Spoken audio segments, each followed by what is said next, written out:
Okay, so this reunion was pretty much like season 2 of the Love and Hip Hop New York, where they had everybody have sit down interviews individually because of the drama between Chrissy and Yandy. So this time they decided to have the same type of reunion, but this time it's not just two people with drama. Everybody got drama.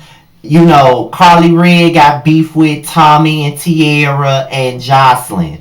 Jocelyn got beef with Carly Red. She got beef with Jessica Dime. She got beef with Mimi. She got beef with Tommy. She got beef with just about everybody on the cast. So they had to do what they had to do to keep it from being a season 3 reunion all over again. So let's just get into it. So we're gonna start off with everybody talking about Jocelyn. Everybody feels like Jocelyn is a horrible person. Everybody feels like she's insecure and miserable. The same things I've been saying since season 1 and 2. I've always felt like she was an insecure bitch. Anytime another woman comes along, she becomes insecure. And I've always said that. But because she's Jocelyn, you know, when it comes down to these folks that's supposed to be the most important figures of the show, like, you know, like a Jocelyn or a Drea or a Nene Leakes, motherfuckers feel like they untouchable and can't nobody say shit about them. But I'm here to tell you that Scotty is gonna talk about your motherfucking ass. Whether you're the star of the show or not, if I feel like you want some fuckboy shit, I'm gonna let you know that you want some fuckboy shit. You need to be called out on it, and you will on my motherfucking channel. And if you can't deal with that, if you can't deal with your fave being dragged, you can leave. No need to come in my comment box and have an argument with me and talk about me like a dog and attack me, then turn around and say you love me after that. Don't need it. Just agree to disagree and keep it moving. We can have a intelligent discussion about why I don't like these bitches, and we can move on with it. But I've always said that Jocelyn was a miserable bitch, and I've always said that she was insecure and she was not as confident as she wants us to believe. I've always said that about her. I've always said that. Always said that. And you know, we started off talking about the fact that she blackmailed Carly, and her and Dawn sitting up there with the information, but they don't want to put it out there. But my thing about it is, if you're gonna put it on TV that you got some information on Carly, I expect you to put that shit out. Whatever the fuck it is, put it out. I mean, just like Carly said, if I had something on a motherfucker, I'll put it out there. If you got something on me, put it out. And that's how I feel too. I mean, if you got something on a motherfucker, just say that. So then they go into Promise B May.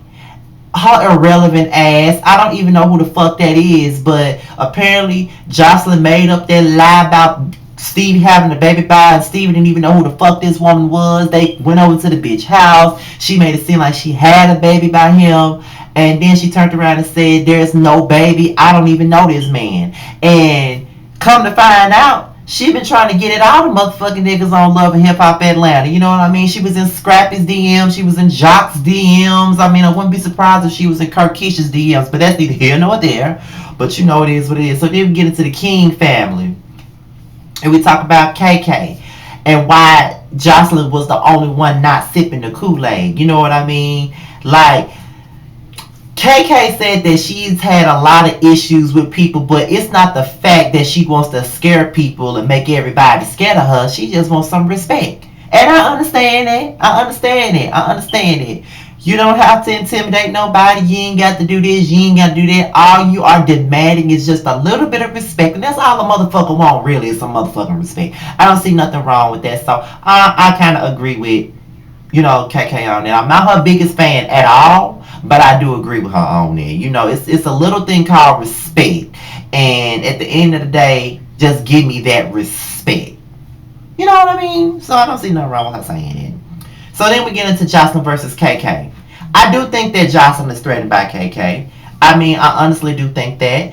And because she always calling her an old bitch, and from the moment she said that she heard in the streets that, you know, Stevie and KK were fucking around, she made it look like her ass was fucking pressed. And Jocelyn is always pressed, just like she's always been pressed by Mimi. But everybody want to make it out like Mimi is pressed by Jocelyn. No, Jocelyn is always pressed by Mimi. Mimi always has her ass bothered. Honestly, she always do.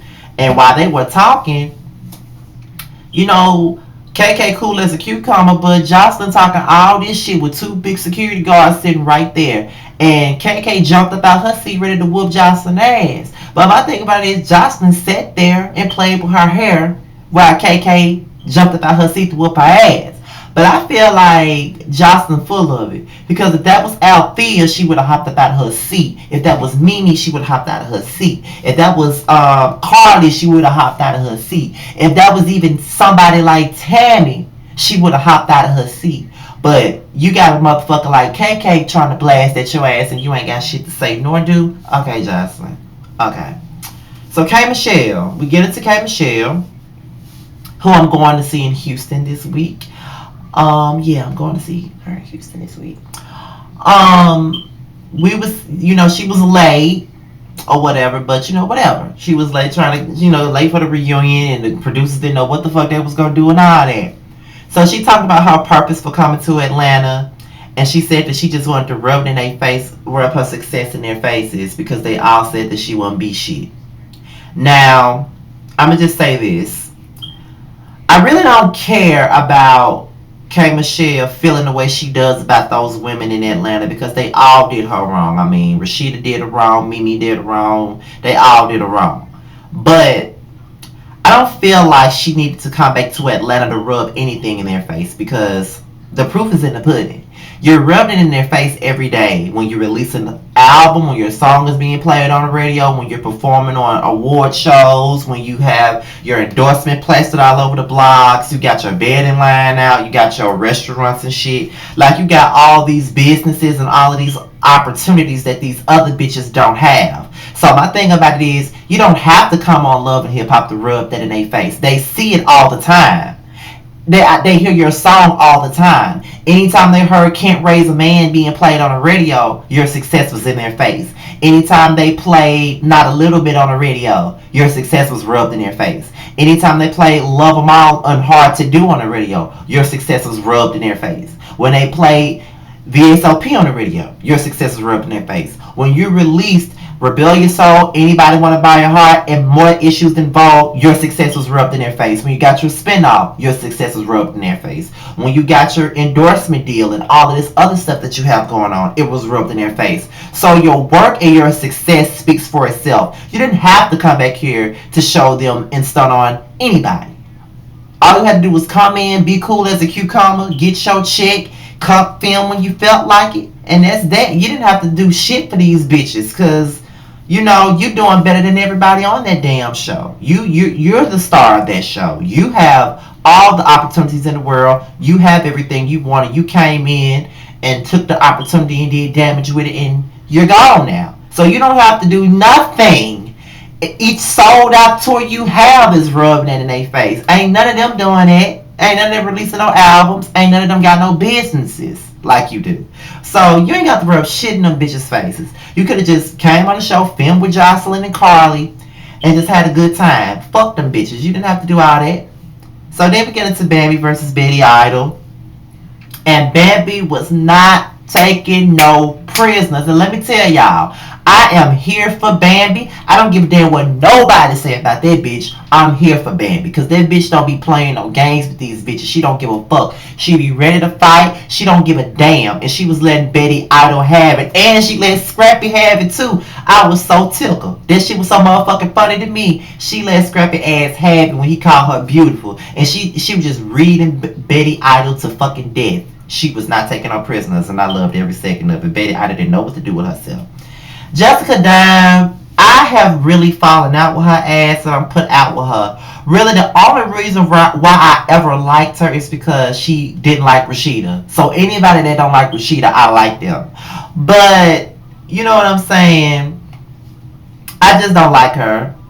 And it ain't got nothing to do with her not liking K Michelle right now, them not being friends, because I kind of felt like she was a drama starter even last season when she came for Tiffany Fox for no reason, and when she started bucking up at Stevie J, and that's a damn man, you know what I mean? Like the fact that she felt like it was okay for her to go over there to Bambi and do what she did is really ridiculous. Bambi don't know you, so why would it be a joke to her? She don't fucking know you, and you think you reading somebody, girl, please. So Stevie J and Jocelyn, don't really care about them, but it's pretty clear that they're over. They are donezo. There is nothing else that needs to be said about that. Stevie J didn't even want to film with her ass. So that's how you know it's a done deal between the two of them. Like, I can't even believe that. But, you know, it was bound to happen. And if they do come back next season, I don't know what Jocelyn's storyline gonna be, because Stevie ain't filming with her, and neither is Nene or the rest of the cast. I don't see what the fuck she gonna do